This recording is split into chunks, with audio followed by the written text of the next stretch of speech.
یہ امت کی خصوصیات ہیں. خیر امت ہم اور آپ کو اللہ تعالیٰ نے فرمایا.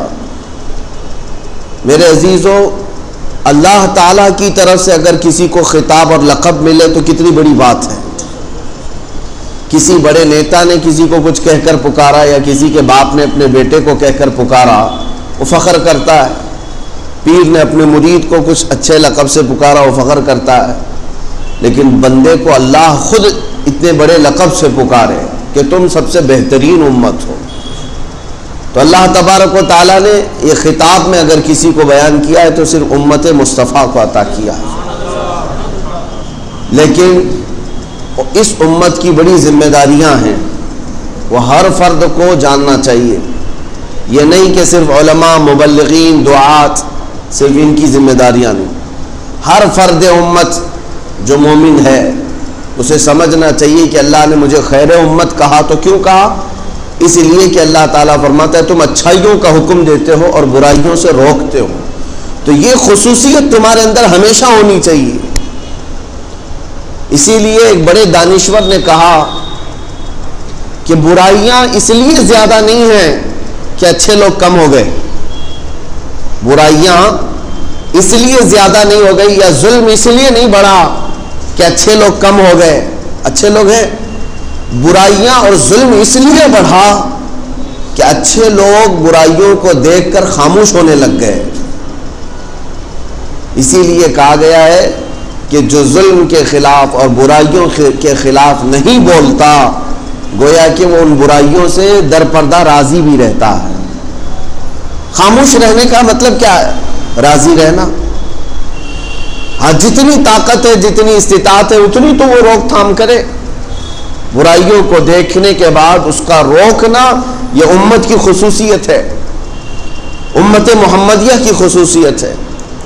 اور جب آپ حق بات پر قائم ہیں تو باطل کو برداشت نہ کرنا یہ بھی ایمان کی علامت ہے. کسی باطل چیز کو نہیں برداشت کرنا یہ ایمان کی علامت ہے. میرے عزیزو، رسول کریم صلی اللہ تعالی علیہ وسلم کے صحابہ اکرام کی یہی تو خصوصیات تھی کہ وہ غلط کے خلاف کھڑے ہو جاتے اور پھر یہ نہیں دیکھتے کہ ہماری تعداد کتنی ہے، کیونکہ امت کی خصوصیت یہ ہے کہ برائیوں سے روکنا ہے. اس زمین کو فساد سے بچانا بھی امت کی ذمہ داری ہے. آپ مجھے بتائیں، آپ گھر کے مالک ہیں، آپ گھر کے اونر ہیں، اپنے گھر کے اندر بیٹھے رہیں. چند اوباش لوگ، بدماش لوگ آپ کے گھر کے دروازے پر آ کر کوڑا کرکٹ ڈالتے ہیں، کچرا ڈالتے ہیں، غلاظت ڈالتے ہیں. آپ کے لکڑی کے دروازے کے باہر کچھ لوگ آ کر کے آگ جلاتے ہیں اور آپ گھر کے اندر کھڑکی سے دیکھ رہے ہوتے ہیں. مجھے بتاؤ کیا اس بندے کو عقل مند کہا جائے گا؟ بلکہ ہوتا تو ایسا نہیں ہے. فوراً آپ دروازہ کھولیں گے، انہیں بھگائیں گے. میرے گھر کے دروازے کے باہر یہ غلاظت کیوں ڈال رہا ہے؟ جھگڑے بھی ہو جاتے ہیں، جھگڑے بھی ہوتے ہیں. اور اگر آگ جلا رہا ہے، کوئی ہزار وجہ بیان کرے، نہیں میاں میں تو ٹھنڈی دور کرنے کے لیے، گرمی پیدا کرنے کے لیے آگ جلائے ہوں، لیکن آپ یہ کہیں گے میرے گھر کے دروازے کے پاس کیوں آگ جلا رہا ہے؟ کہیں یہ آگ لگ گئی میرے گھر پر تو کیا ہوگا؟ میرے عزیزو، اتنا احساس ہر ایک کو ہے کہ اپنے گھر کے دروازے کے پاس نہ کسی کو کوڑا کرکٹ ڈالنے دیتا ہے، نہ آگ جلانے دیتا ہے. تو پھر اندازہ کرو آپ امت مصطفیٰ ہو. اپنے معاشرے میں کسی زنا کرنے والے اور شراب والوں کو کیسے برداشت کرتے ہیں؟ کیوں؟ آپ کو پتا ہے کہ بولوں گا تو پتہ نہیں کیا برا سمجھ لے گا. نہیں میرے عزیزو، وہ بھی امت کے لیے، جماعت کے لیے، معاشرے کے لیے ناسور بن جائے گا. آپ اگر برائیوں کو روکنے کی عادت ختم کر دیں گے تو پھر گھر تو جلنا ہے، وہ گھر کو آگ لگے گی. آج آپ سوچ رہے ہیں ان لوگوں کے بچے بیکار ہوئے ہیں نا، پڑوسیوں کے بچے آوارہ ہو گئے، بدماش تو برائیوں میں نہیں جاتے. ایسا نہیں ہو سکتا. یہ ہوا جب چلتی ہے تو پھر تمہارے گھر کے بچوں کو بھی وہ آگ میں ملوث کر دیتی. گندگیاں جب باہر سے آتی ہیں تو آپ کے گھر کو بھی تباہ و برباد کرتی ہیں. اسی لیے مومنین کی یہ ذمہ داری ہے کہ اپنے معاشرے میں، اپنی کمیونٹی میں برائیوں کو برداشت نہ کریں. جتنی ممکن ہو، جتنی طاقت ہو اس کا سد باب کرے، اس کو روکے۔ اس کے روکنے کے بہت سارے طریقے ہیں، میں عرض کروں گا برائیوں سے کیسے اپنی قوم کو بچایا جائے۔ اس کے طریقے ہمارے بزرگوں نے ہمیں دیے ہیں، میں وہ طریقے اور علاج آپ کے سامنے رکھوں گا۔ لیکن پہلی بات اپنی ذمہ داری سمجھیں۔ حضور اکرم صلی اللہ تعالی علیہ وسلم کی حدیث پاک سے یہ بات معلوم ہوتی ہے، قیامت کے قریب جو مومنین کی جماعت ہے وہ کیسے ختم ہوتی چلی جائے گی۔ فرمایا گیا پہلے اچھائیوں کا حکم دینے والے ختم ہو جائیں گے، یعنی جو پازیٹو حکم دیتے تھے، میاں تم یہ کرو تم یہ کرو، بھلائی کی طرف بلاتے تھے، یہ کم ہو جائیں گے، اور برائیوں کی طرف بلانے والے لوگ آ جائیں گے، ان کی کثرت ہو جائے گی۔ پھر چند دنوں کے بعد امت میں وہ جماعت آئے گی جو برائیوں سے روکتی تھی، وہ بھی ختم ہونے لگ جائیں گے۔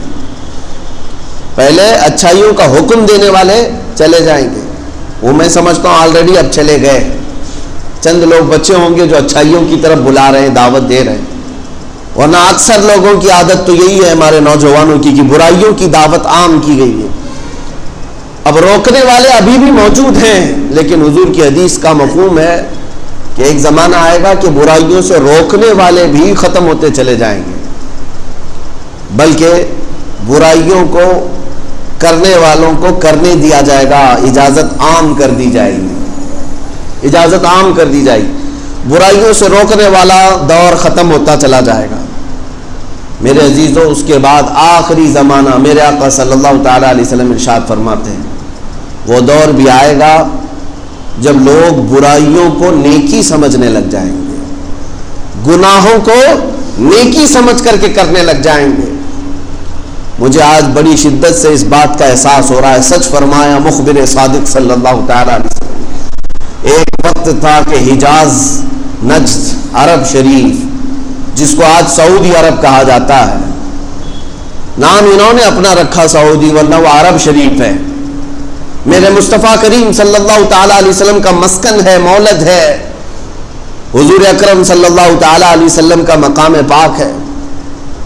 عربوں میں پہلے سے یہ رواج رہا کہ وہ برائیوں کو برداشت نہیں کرتے تھے، اچھائیوں کا حکم دیتے تھے۔ آپ کو پتہ ہے عرب میں چاہے وہ اب کی حکومت ہی کیوں نہ ہو، نجدی حکومت کے آنے کے بعد بھی وہاں ایک شعبہ، ایک ڈپارٹمنٹ قائم کیا گیا تھا، الامر بالمعروف والنہی عن المنکر نام سے،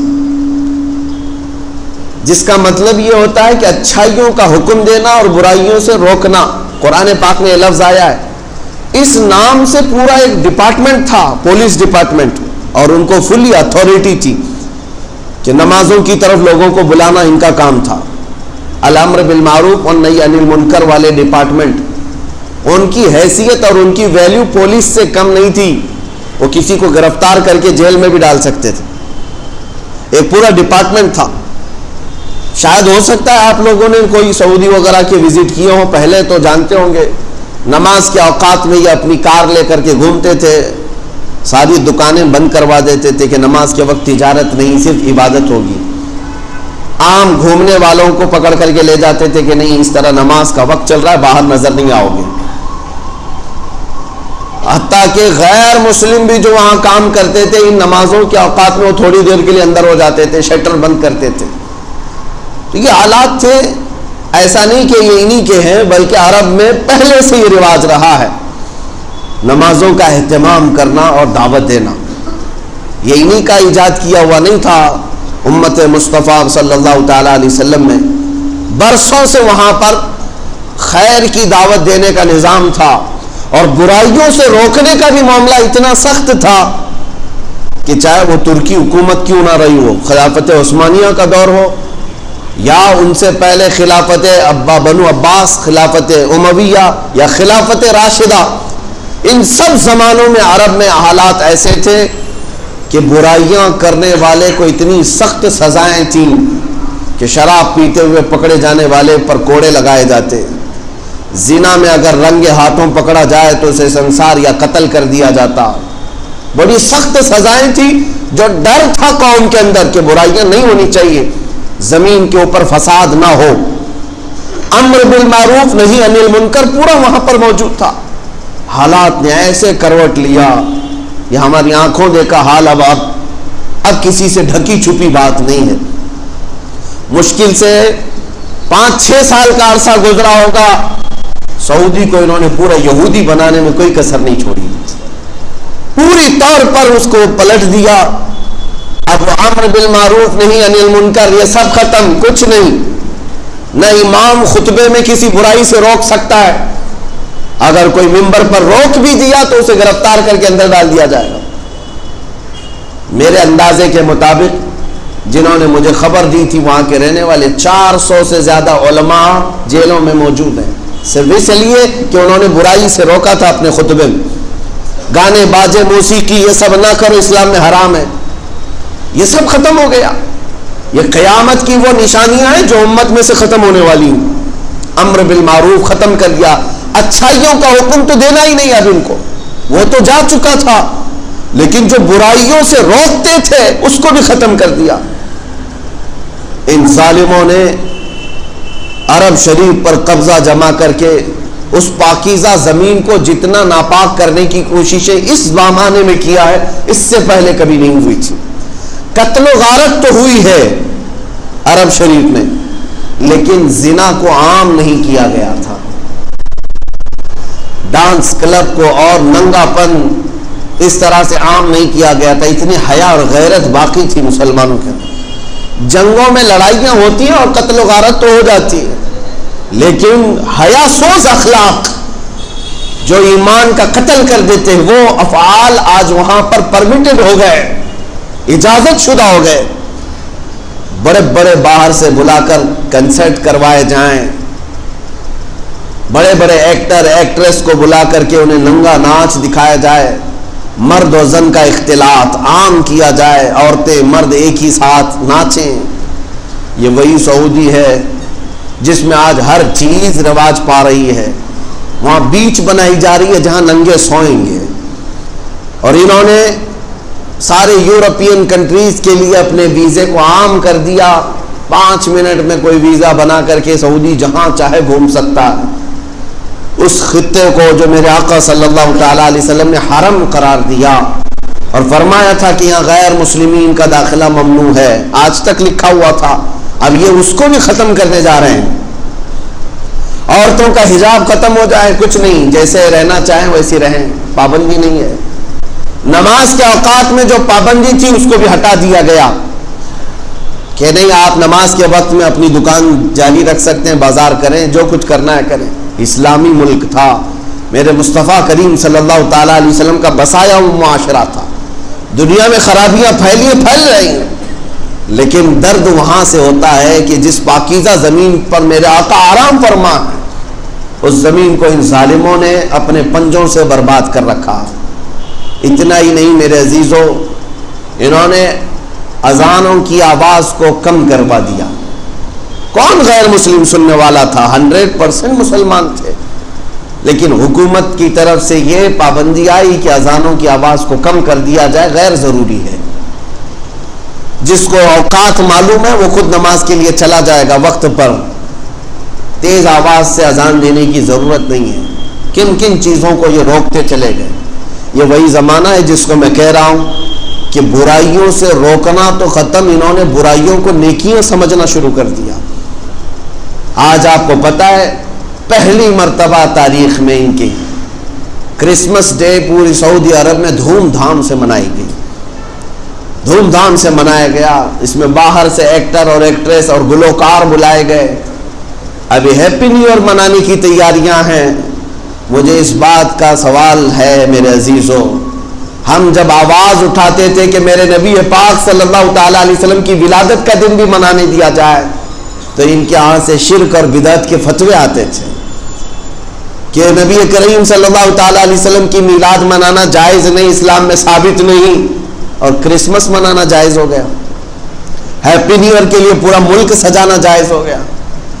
میں آج سے کافی سالوں پہلے سے اپنے خطابات میں یہ کہتا آیا کہ اے میرے عزیزوں، جن کو تم ظاہر میں دیکھ رہے ہو یہ بادشاہ حقیقت میں نہ ایمان والے ہیں نہ مسلمانوں کے مسیحا ہیں. ان سبوں کی لنک اسرائیل اور یہودیت سے جڑی ہوئی ہے، اس لیے کہ انہوں نے چن چن کر کے میرے آقا صلی اللہ علیہ وسلم کے تبرکات کو تو ختم کر دیا، لیکن یہودیوں سے ریلیٹڈ جو چیزیں ہیں سعودی میں اس کو آج بھی باقی رکھا گیا ہے، اس کو ہولی پلیسز کہہ کر کے یا محکمہ آثار قدیمہ کا حصہ سمجھ کر کے اس کو ریزرو کر دیا گیا۔ یہ حالات جو تیزی سے تبدیل ہو رہے ہیں، مجھے عرض یہ کرنا ہے کہ قیامت قریب آ چکی، اور اگر آپ بھی اپنے درمیان یہ 2 عادتیں چھوڑ دو گے تو تباہی کے دہانے پر جاؤ۔ ان کو مت دیکھنا کہ وہ پورے سعودی کو بدل کر کے بھی آج کامیاب ہے، کامیاب کچھ نہیں، وہ جہنم میں جانے کا راستہ بنا رہے ہیں۔ اللہ رب العزت جسے چاہے ہدایت دے، جسے چاہے گمراہ کرے، کسی پاکیزہ مقام میں رہنے کی وجہ سے نہیں۔ اگر مدینہ طیبہ اور مکہ مکرمہ میں رہ کر کے بے ایمان ہو گیا، دوزخ نہیں جائے گا، وہ جہنم میں جائے گا اگر بے ایمان ہو گیا۔ لیکن آپ اس کو آئیڈیل اور ماڈل نہ سمجھیں کہ سب کچھ تو وہاں ہو رہا ہے، اب یہاں پر بھی کر لیں گے، ان پر عذاب آنے والا ہے۔ میں حدیث پاک سناتا ہوں آپ کو، اگر ایسا لگتا ہے کہ یہ الفاظ ہیں، صرف جملے نہیں میرے عزیزوں، میرے آقا صلی اللہ تعالیٰ علیہ وسلم کی حدیث ہے، وَيْلٌ لِّلْعَرَبِ مِنْ شَرٍّ قَدِ اقْتَرَبَ۔ حضور نے فرمایا تباہی ہو عربوں کے لیے، حضور فرماتے ہیں تباہی ہے عربوں کے لیے، ایک بہت بڑی برائی ہے جس سے وہ بہت قریب ہو رہے ہیں، بہت قریب ہو رہے ہیں۔ نبی پاک صلی اللہ تعالیٰ علیہ وسلم نے یہ بھی ارشاد فرمایا قیامت اس وقت تک نہیں آئے گی جب تک عرب کے کچھ قبیلے بت پرستی اور شرک میں مبتلا نہ ہو جائیں۔ کچھ قبیلے ایسے ہوں گے جو بت پرستی کریں گے اور شرک میں مبتلا ہو جائیں گے۔ وہ بھی دیکھا ہم نے، انہوں نے تو مندروں کی وہاں پر اوپننگ شروع کر رکھی ہے۔ کون کرے گا اس میں پوجا پاٹ؟ کون کرے گا؟ جب آپ پورے کے پورے مسلمان کنٹری کے ہو تو پھر یہ عبادتیں کون کرے گا؟ ظاہر سی بات ہے کہ ان کے اندر شرک اور کفر آ چکا۔